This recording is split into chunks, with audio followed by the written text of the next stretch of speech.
2020. This is literally the third real Titanic movie that be on this list. Yeah, literally the first real Titanic movie that we cover on the list. We have Pinnacle. Titanic 1943. Now, why did Titanic movie was renamed to Atlanta due to the White Dawn line? It technically still classified as a Titanic movie though, because well, most of the design though. Side note, to avoid making this longer, I'm just going to let this guy explain for you guys. So, yeah. In any case, the Titanic influences are still very clear in the final film. The ship is described as unsinkable before striking an iceberg and sinking over the course of 3 hours. Panic ensues on deck, which is reminiscent of the panic that took place on Titanic during the sinking. Granted, the film really likes to exaggerate the panic.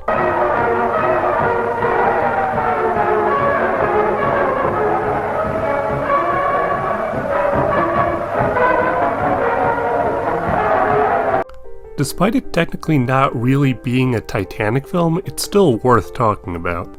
Atlantic was also one of the first movies to use sound, and boy do they make use of it. You and I know the truth, and the knowledge is a great responsibility. What makes the film really weird is that even though it was originally intended to be about the Titanic, it very clearly takes place in the 1920s. Like, look at this footage of the evacuation. This is very clearly a ship that's way after Titanic's time. The interior sets also don't resemble Titanic.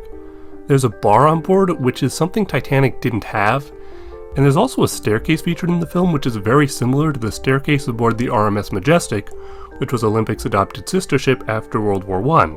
And it's like, why? This is also the first Titanic film to feature actual characters with proper character development.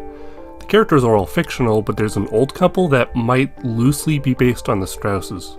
That being said, there's some interesting cinematography featured in the film, which is reminiscent of several later Titanic films. Despite it not being a Titanic movie, despite it being weird, it's still okay to talk about, and literally it's not the worst Titanic movie ever. Overall, 6 out of 10. 19. Well, here we are. The one now is 10. It was a box office disaster when it released. That of course weighs the Titanic. Now, besides the breakup, and I'm technically going to know that second, we did not know that the Titanic broke in half until 1985. But one thing I am confused by is why literally Titanic first, third, and fourth funnel are literally still down. Why literally the second funnel is technically gone? The first, third, and fourth funnel are still standing. Now, I must say it would be cool to raise the Titanic literally. It's never going to probably happen because we see Tetra fall apart when she went to ship. Like, she's barely holding herself together. So, yeah. Although, Tetra is okay film though, by the way. Although, hey, at least it's not the worst. Although, I do like to think that this is technically canon to Titanic 1953. Despite it not doing well at the box office, it's still okay for what it is. Overall, 6 out of 10. 18.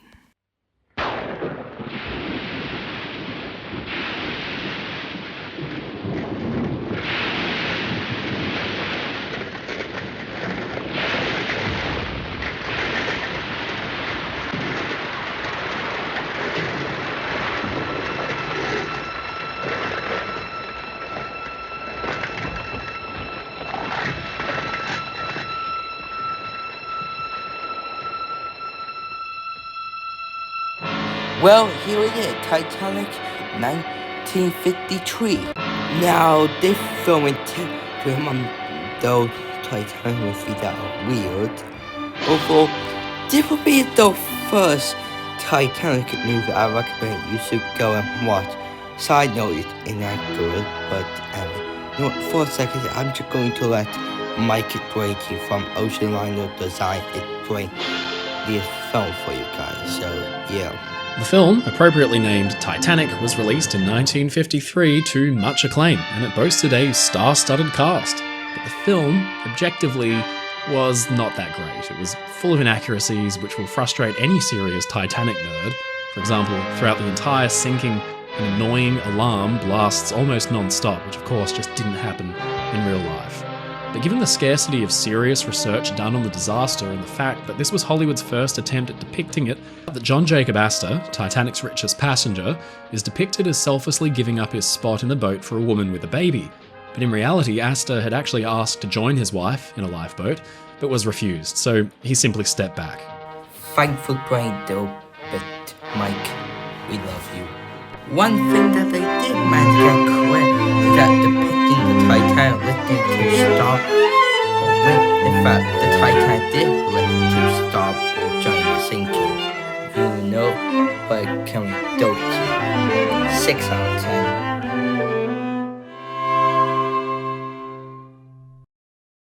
17. Well, now Titanic, 1996. Now, literally, I've seen people criticize Titanic 1996. I've seen some people like it, and I see some people hate it. But what do I think of Titanic 1996? Well, I actually like it. Yeah, no joke. I actually like it though. Like it, basically, in my opinion, the first of the good Titanic movie on the list. So, yeah. Now, why I do like the film, it does in fact have it issue though. For some reason, the market of white, I mean, let's be honest, white confirmed until 2001 when they went to a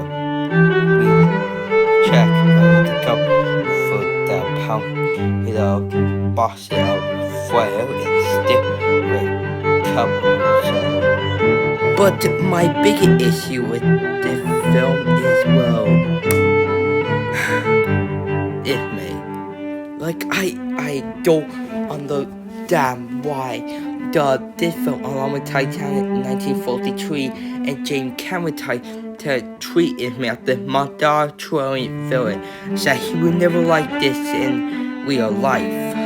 There also is another issue that I have with the film, like between the film climbing up how the Titanic made for it would be the final mate for Captain May, and after he would retire, with of course in reality Smith never retired, and he said that he was going to stay until the final ship Titanic was completed. But literally, it was just the part for me. Also, side note, it's a meal.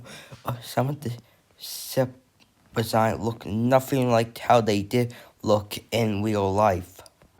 Well, the same to you, Buckle. Over the bike, don't think I don't completely hate Titanic in 1996.